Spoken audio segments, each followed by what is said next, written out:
ফেরিঘাট থেকে আয় হওয়া রাজস্ব যাওয়ার কথা সরকারের ঘরে, কিন্তু সেখানে না গিয়ে সেটা যাচ্ছে তৃণমূল নেতাদের পকেটে। শনিবার সাংবাদিক সম্মেলন করে এমন মন্তব্য করলেন কংগ্রেস নেতা অধীর চৌধুরী।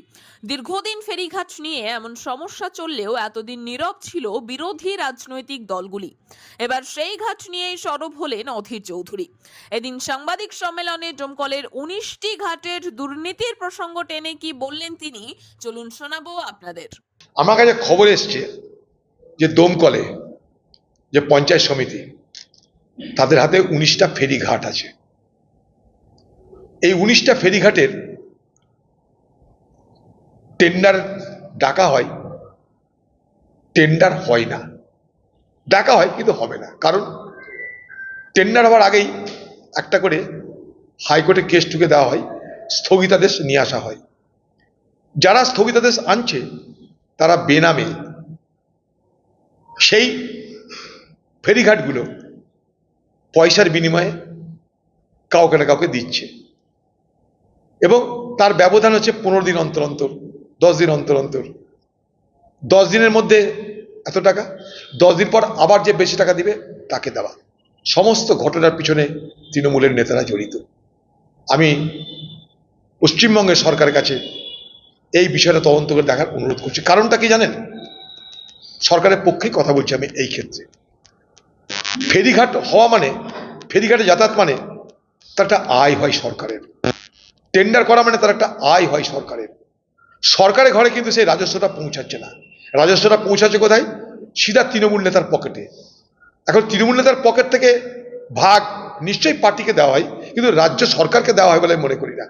রাজ্য সরকারকে দেওয়া আর রাজ্যের পার্টিকে দেওয়া দুটোর মধ্যে ফারাক আছে।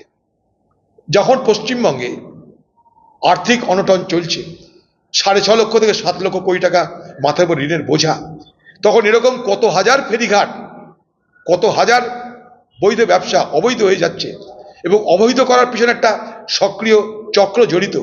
যে সক্রিয় চক্র তো অবৈধ বাণিজ্য করে নিজেদের পকেটকে ভরাচ্ছে, তাদের ব্যাপারে বাংলার মুখ্যমন্ত্রী সজাগ হোক। এই যে অন্যদিকে অধীরের এই অভিযোগ নিয়ে পাল্টা তোপ দেখেছেন জেলা তৃণমূল সভাপতি অপূর্ব সরকার।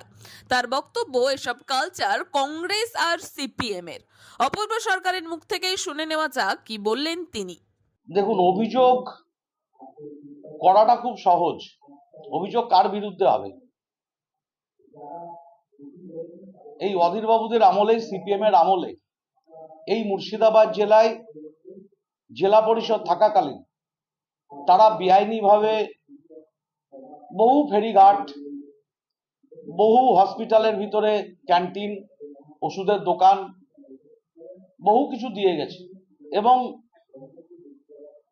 আমাদের সরকার বা আমাদের জেলা পরিষদ আসার পরে যখনই এগুলো টেন্ডার করতে যাওয়া হয়, তখনই অধীরবাবু, শেখরবাবু, এই সিপিএম, কংগ্রেস, এরা তাদের সেই আশ্রিত যারা ঠিকাদার বা সাপ্লায়ার, তাদেরকে দিয়ে হাইকোর্টে কেস করিয়ে দেয়।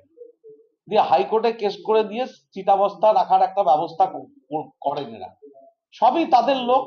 স্বাভাবিকভাবেই সেরকম কোনো কেস আছে কিনা, কি কারণের জন্য টেন্ডার হয়নি, বহু টেন্ডার হচ্ছে, বহু জায়গায় টেন্ডার হচ্ছে, কিন্তু কিছু কিছু জায়গায় হাইকোর্টের কারণে, স্থগিতাদেশ থাকার কারণে, এইরকম হসপিটালও আছে এরকম জবরদখল করে দোকান চলছে সব, তাদেরকে লিজ দিয়ে গেছে কোন মহিলা সমিতির নামে, কোন অমুক সমিতির নামে, কোন তমুক সমিতির নামে সব লিজ দিয়ে গেছে।